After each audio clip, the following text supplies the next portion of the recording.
துயரத்தில் தோன்றிடும் காயங்கள் ஆறுமோ?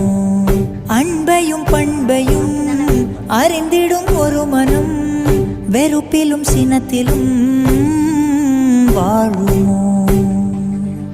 வெளிச்சத்தை தரும் என்ற ஏற்றிய தீபம் ஊர் முழுவதையும் எரித்து விட்டு தீயாயானதேனோ?